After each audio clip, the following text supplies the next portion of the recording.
Well, all right, everybody. I'm Brian Lee Durfee, author of The Forgetting Moon and The Blackest Heart, both published by Simon & Schuster Saga Press. Today, we're going to be reviewing one of my favorite Western novels of all time, Louis L'Amour's Over on the Dry Side. Don't know if that's in focus yet. There we go. You know, we always talk about the covers first. This cover I quite like. It's another Gordon Crabbe painting. I like the rifleman and the girl with the gun and the aspen trees in the backs. Gordon Crabbe, you know, he did a lot of illustrations for science fiction fantasy books. He also did a lot of the Louis L'Amour book covers too. I think he does a good job. This one's maybe a little more static than a lot of the ones he does, but still, it's pretty darn good. I like the Louis L'Amour covers. This is book 3 in the Chantry series. If you've been following my Louis L'Amour reviews, you know I've been reading the 5-book Chantry series that follows the Chantrys as they make their way across the West. You know, the first book was about set in the 1600s among the pirates of the North Carolina coast.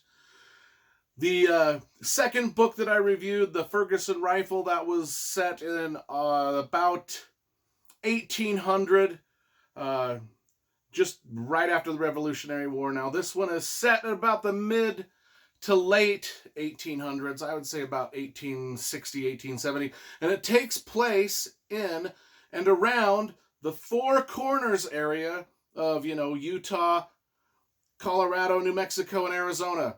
Specifically, the Mesa Verde area of Colorado, where the Mesa Verde State Park and the Cliffs, that's National Park maybe. You know, the cliff dwellings, those cliff dwellings of the ancient Native Americans that you see. The cliff dwellings, Mesa Verde National Park. That's what it is, right?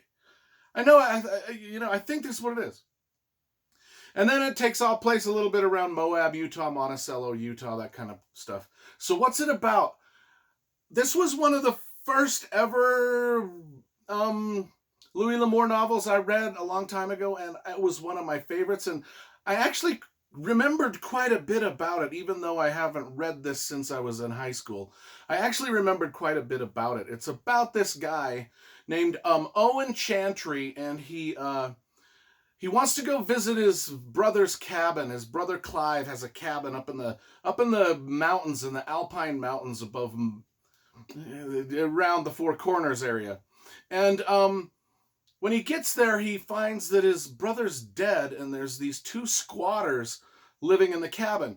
But it's the squatters are a father and a son, like a 16-year-old boy and his father. And they're not doing any harm, you know, they're actually taking care of the place. But they're like, yeah, we found, when we got here, we moseyed up onto the hill and we kind of stumbled upon the cabin. But when we got here, the dude was dead, you know, your brother, if this was your brother, he's dead. We buried him over here. And, you know, we just figured, you know, finders keepers, the cabin's ours. And Owen Chantry, he believes their tale, and he's like, oh, that kind of sucks. It's bad about my father, my brother, but, you know, you guys seem like pretty cool people. You know, the cabin is whatever, you can just keep it. Well, then there's some things going on, though, in the background, right? There's like a mystery. There's this girl out in the woods, and the 16-year-old boy is named Dobby. I don't think it's the same Dobby from Harry Potter, but anyway, the 16-year-old boy is named Dobby, and he sees this mysterious 16-year-old girl wandering through the woods around the cabin all the time. And it's like the only girl, he's never been around females much at all, and it's like the only girl he's ever seen. And he develops a crush on her, kind of. And he doesn't know how old she is or anything. He's pretty young, but he doesn't know, but he's just smitten with her.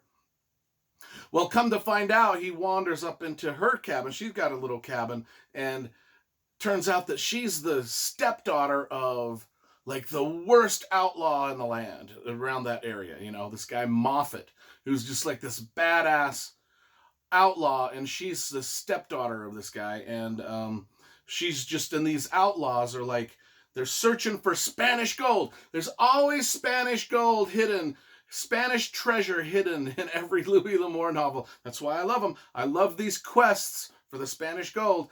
And these outlaws are after the Spanish gold, and they believe that Owen's dead brother Clive knew where it was and hid it somewhere, and that they believe that the people that are now squatting in the cabin know about where the gold is, and that the girl knows about. Everybody knows where the gold is but them, the outlaws don't know. And so it becomes this thing where it's kind of like,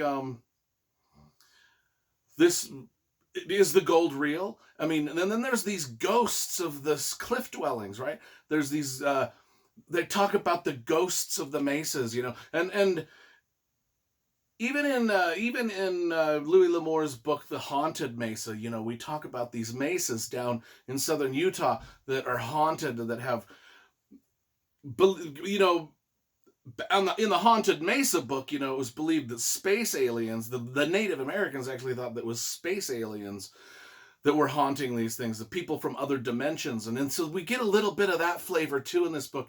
And I love it because it's just this search for this lost Spanish gold. What's the mystery of Clive's death?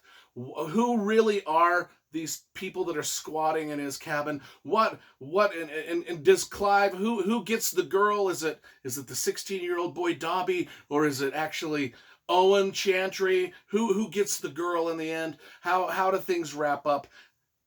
I remembered quite a bit of this book from, really, a lot of parts stuck with me because there's a lot of memorable scenes in this book.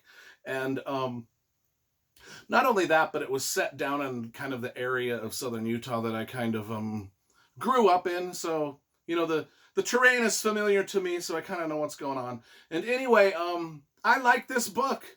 It's one of the better Louis L'Amours over on the dry side. Book number 3 in Louis L'Amour's Chantry Saga. And I'm going to be reviewing books number 4 and 5 soon, and then we'll be done with the Chantry Saga, and then we'll eventually get to the Sackett Saga, which is like 17 books. But anyway, over on the dry side, one of the better Louis L'Amour novels that you're going to read, full of action and adventure, mystery, intrigue, strangely and oddly enough, strange supernatural things. Louis L'Amour's just dope. I give this a 9.5 out of 10.